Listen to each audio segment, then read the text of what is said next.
Hello, Gemini. Welcome to the Plaid Oracle. For this round of readings, I've been pulling a card from the Faeries Oracle by Brian Froud. And I think that you've been doing some work, Gemini. Maybe this process that we've been seeing of you choosing a path, making a choice, committing. For some of you, perhaps this has been incredibly challenging, and it has sent you into an inner process. The card that came up for you is Epona's Wild Daughter.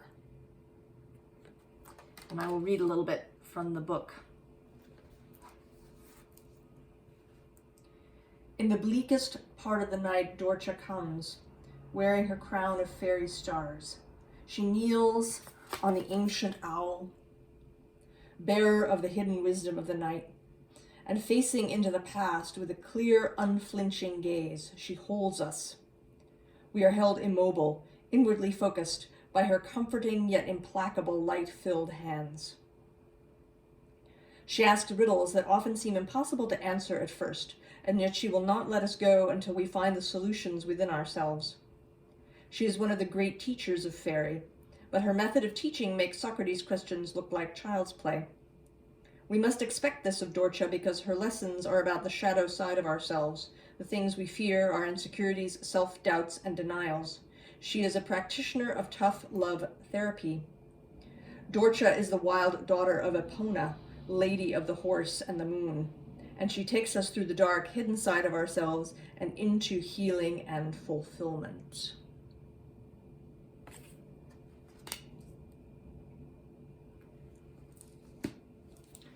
So, Gemini,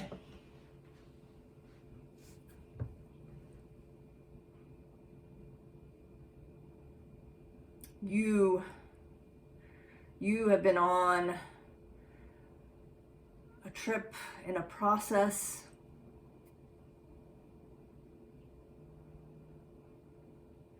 it's not surprising, really, right? That is the theme now.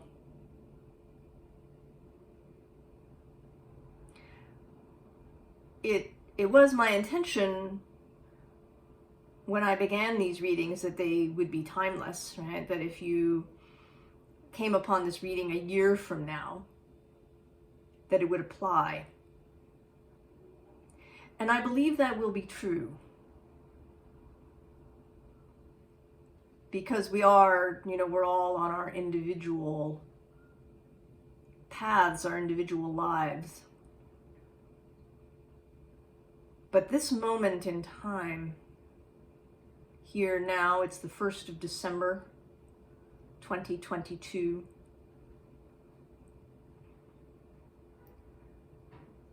There does seem to be a great energy of change for many of us. Not for all of us. It will never be all of us.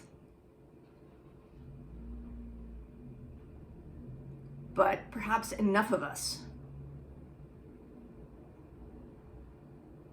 Enough of us to shift together, shift the timeline together.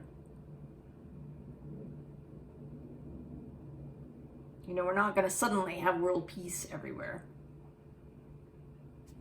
But there will be significant change in the next number of years. And you are in on this, Gemini, if you're here watching this. On the wild ride with Dorcha.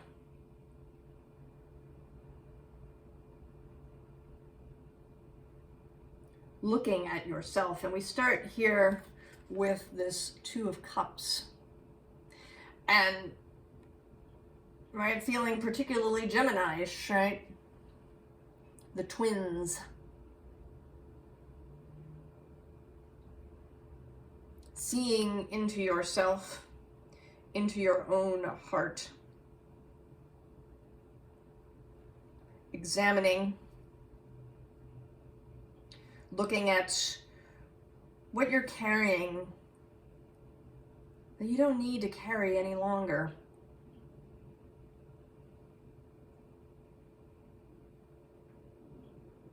Choosing to change what you put into your cup, what you drink into yourself. And it is a process. We've got the 7 of Pentacles under here. This staircase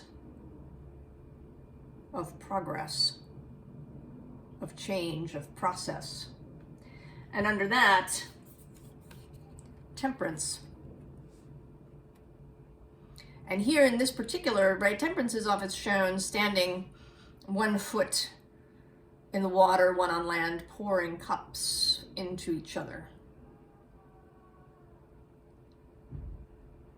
It isn't really always about alchemy as such, right? Temperance, tempering.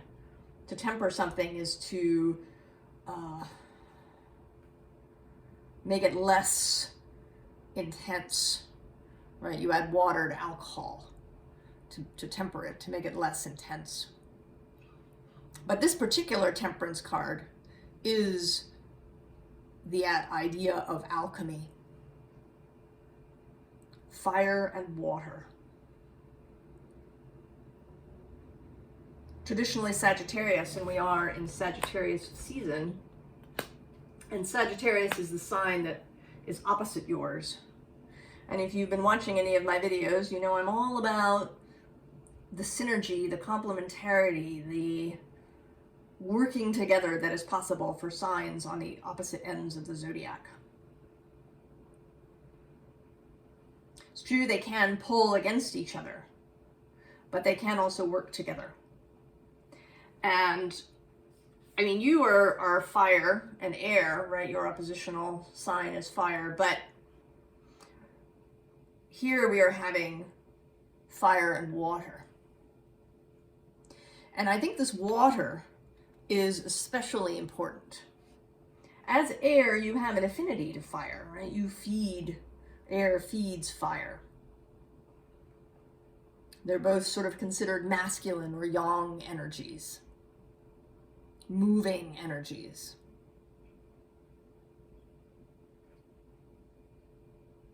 But fire and water are thought to sort of not mix, right? Water can extinguish fire, and fire can boil away water, dry it out, like a parched riverbed.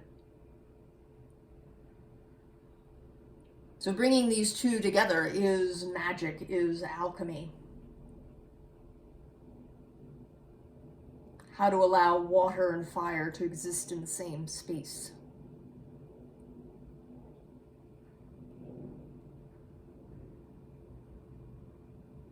Passion and emotion.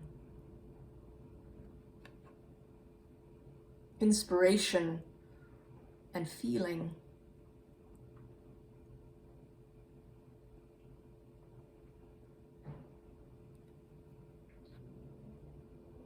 And I sort of feel here in these 2 images, right, this Mother of Wands protecting her eggs sort of fiercely. There's a sense of fear or anxiety, perhaps about the state of the world. And then there's this Mother of Cups who is reaching out. Reaching out, she wants to comfort.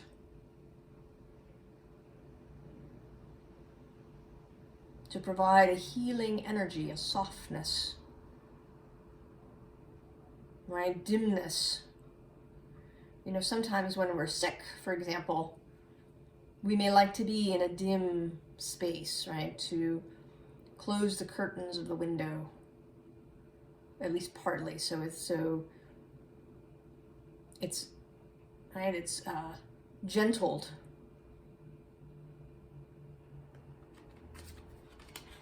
And it's into this space, into this softer space, more receptive space, right? This is the feminine energy, particularly, right, the yin, cool darkness of water that is receptive. Into that, we have this Son of Swords. He's heading in with this sword. This new idea, new way of seeing things, clarity, information.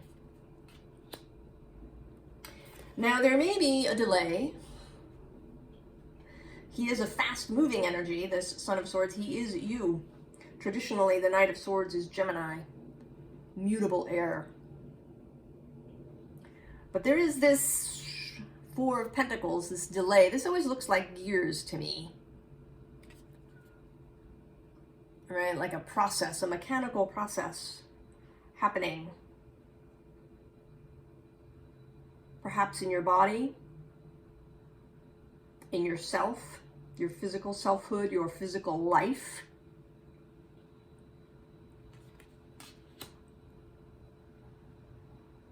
This process of self-examination, of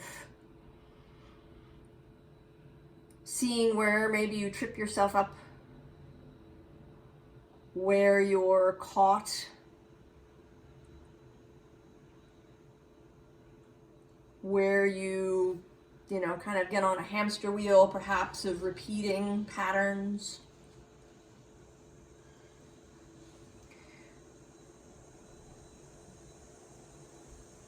And when this process is far enough along, I don't know that it necessarily has to come completely, this sword will arrive. Your clarity. And with it, this Father of Pentacles. This is Taurus energy. And actually, if we combine these two, there is the sense of Uranus in Taurus, where he is now. And also, in this particular moment, there's Mars moving retrograde through your sign.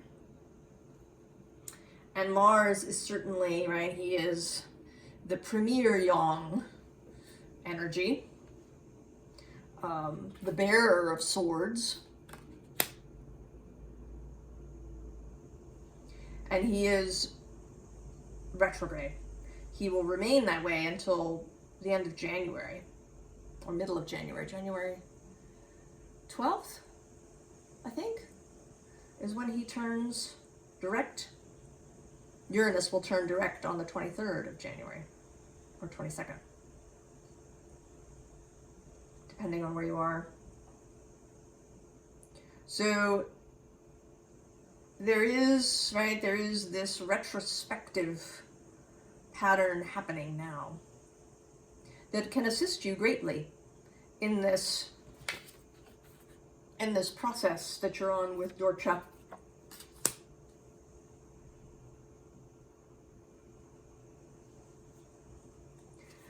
And then Taurus appears again here as the Hierophant.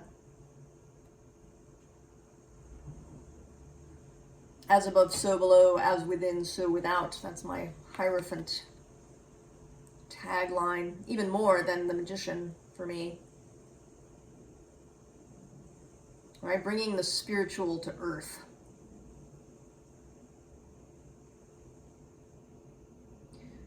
And also the earth to the spiritual, right? That Taurus-Scorpio axis. And below that, sort of, Temperance appears again as Patience this time. Coming up a lot as well, recently. And then you appear, I think, in your most delightful form, right? This is the Lover's card in this good tarot, shown just as love. Your different sides reconciled.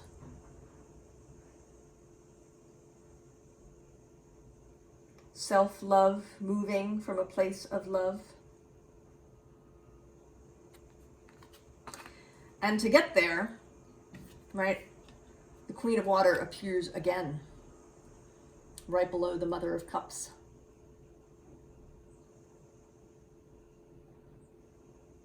And this Queen of Cups, this Queen of Water, internally focused, eyes closed deep in the waters of consciousness and emotion. This may not be a familiar place for you. It may be a really uncomfortable place.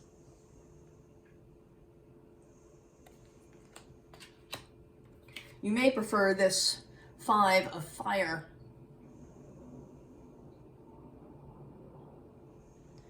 So this may be the challenge, this sparking.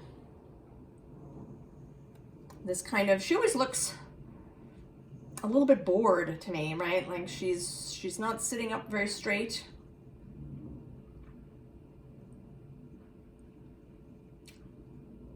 I think you want to move, Gemini. But you have to move with clarity and deliberation and an understanding of what your own heart is calling, right? Heart and mind together.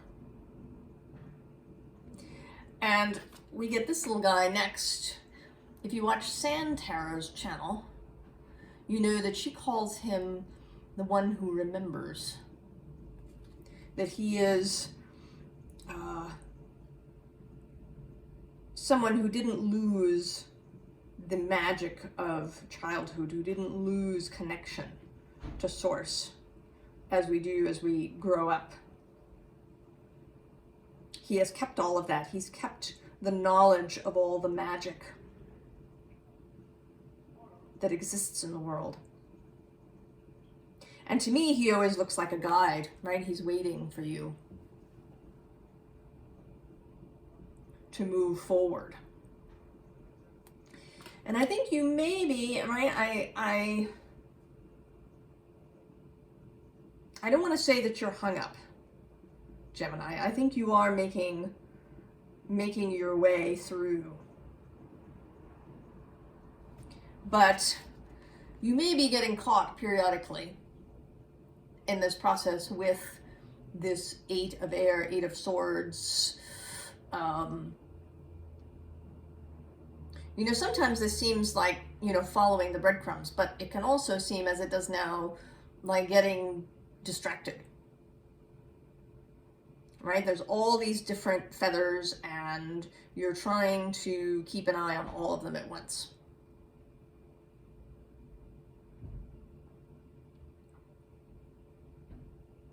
It may be that there are events in your environment, family, work, wherever, the news for sure, that are creating lots of opportunities for distraction. Even in your own mind, you may have, you know, the sort of quintessential idea of the Gemini mind with, you know, 100 ideas appearing every day. If you read Terry Pratchett, you know that he has this idea of ideas sleeting down from the cosmos, and that some people sort of get a lot of them at once. And it can be overwhelming.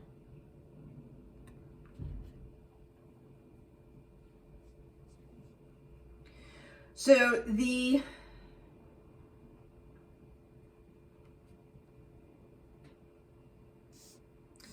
advice, I suppose, right, is not to try to really police yourself, Gemini. It's not to sort of try to cage your mind from the ideas, but to allow a natural release of what isn't for you.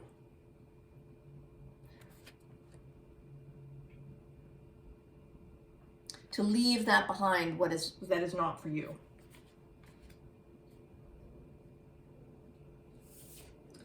To allow insight. And you do this by how something feels, right? I mean, we can know what is for us. But we have to be willing to feel our emotions and feel our bodies. And they will tell us what's for us. Right? The other aspect of this card for me, right, is the lion as representing, right, the animal body. And here there's also a Leo glyph on this pillar, as well as a fire glyph over here. The heart aspect, the heart-based aspect of Leo,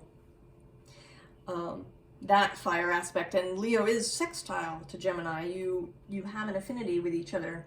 You can work together. So allowing your heart to speak, allowing your body to speak, because sometimes we can have, difficulty, right? If we try to listen to the heart, it can get caught up in the mind. But if we feel like, where's tension in the body? Is there tension or a sense of expansion? That can be really helpful to try and know what is right for us. Right? Does something, make the heart space where the heart is feel expansive?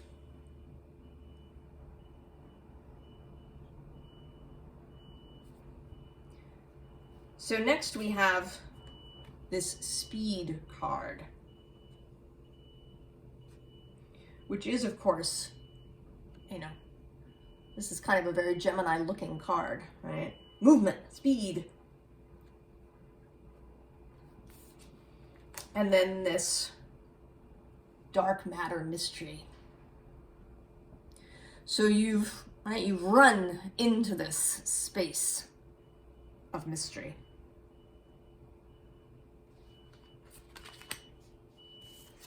And then we have this kind of, as I've just spoken about, the biome being, not just the earth, but your own body, right? You have a biome. And then this volcano power, right? The sacral chakra, the power of creativity. And the solar plexus chakra, the power of will and self-determination.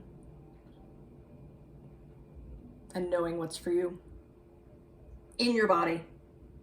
So when you're in this rushing about crazy space that you may be having,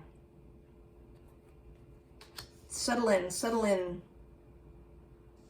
to the body, into how you feel.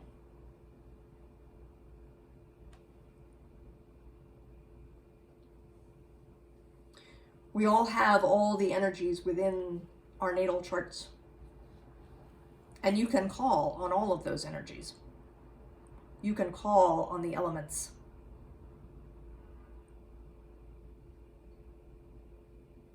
You can use them, right? Even in Gemini-ish ways, right? What kind of music are you listening to? Right? Is it frenetic? Or does it ground you? What are you reading? Are you reading things that get you all anxious and upset? Or are you reading things that are just interesting, that make you consider your own ideas, or that are comforting? And it's all right, right, to comfort yourself when you need that.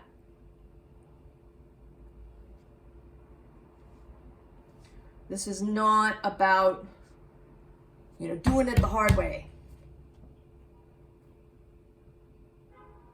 That's not what this process is about. This process wants you to feel better, to move with greater ease through the world, to be really at home with yourself. So it's not about pushing yourself or being hard on yourself or muscling through or, distracting yourself with things that just, like heighten your anxiety. And I found myself doing this kind of thing sometimes, right? In the name of intellectual curiosity, I'll go and read something that just, pisses me off or makes me get all up in my head in some way. So that's not what this is about. Right? When you need to comfort yourself, that isn't really a distraction, yeah? That's an allowing of your mind to settle.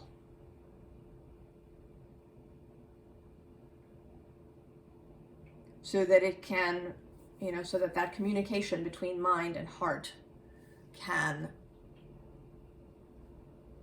be reinstated and clarified. I mean, it's always going on. The question is, can you hear it? So it may require this sort of action. And we sort of have a confirmation with that. Here we have the sea serpent coming up. And this today looks particularly like an eye to me. It appears as different things, and today it's an eye. How to see through the lens of source consciousness. Right, the sea serpent is a card of spirit in this deck, related to the sacral chakra. Creativity, the womb, the waters of creation, source itself. How to see with the eyes of source.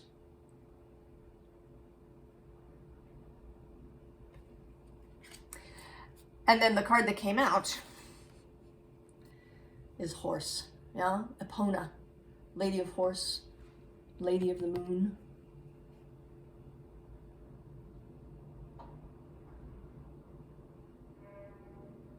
And she is Dorcha's mother, and she, is, the horse is a symbol of freedom, movement, but in an animal body.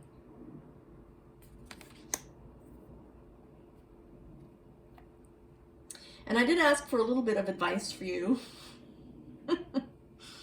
And as always, it's sort of a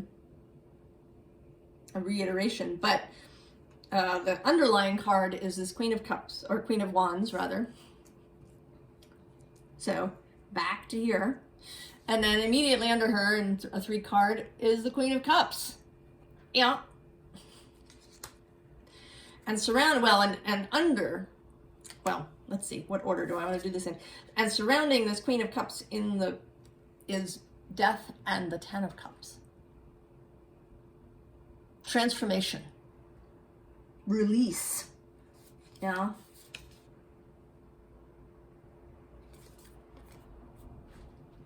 And emotional fulfillment is available, right, through the alchemy of fire and water. Through the ability of combining inspiration with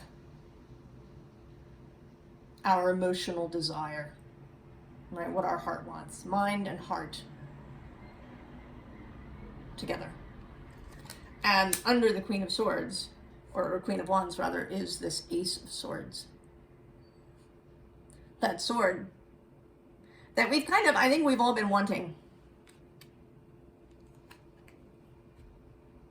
We want the new idea, the new way to see something, and an inspiration, a revelation, right? We've been looking at what's around us, perhaps with dismay or even despair. And we feel that that there must be a way through. And we've been waiting for that inspiration for the way through. And it exists. It is there. It is on its way. It's coming. But we have to have a prepared space for it to land, where it can be used, yeah?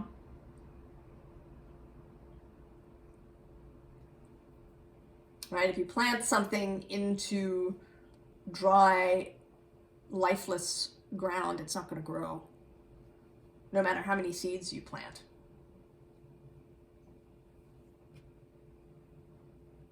So we have to prepare the space. And I think that that is where we are now, is in this space preparation. So I know, right, you made a commitment and you may have even revealed something, right? You had the reading called The Big Reveal.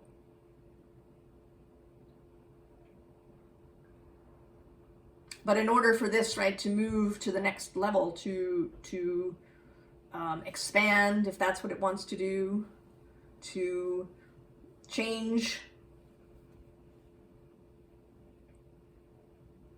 to be, right, to reach its full flowering,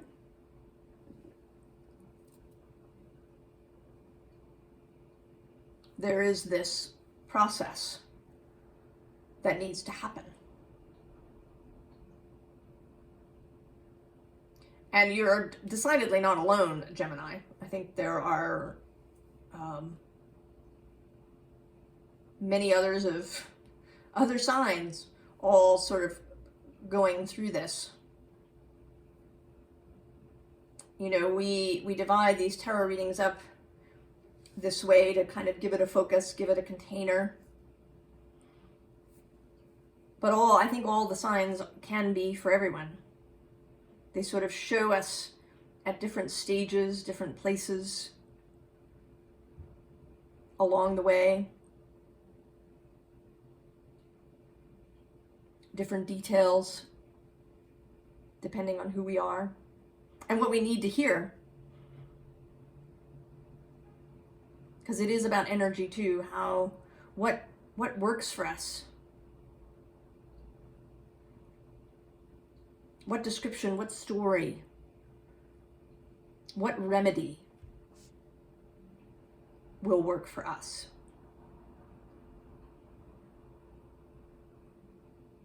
So I hope, Gemini, that you feel a sense of optimism, because it is here. You may have times of distraction, times of boredom when you feel like you just want it to be done. But you're on track, Gemini. Hold your course, hold your faith.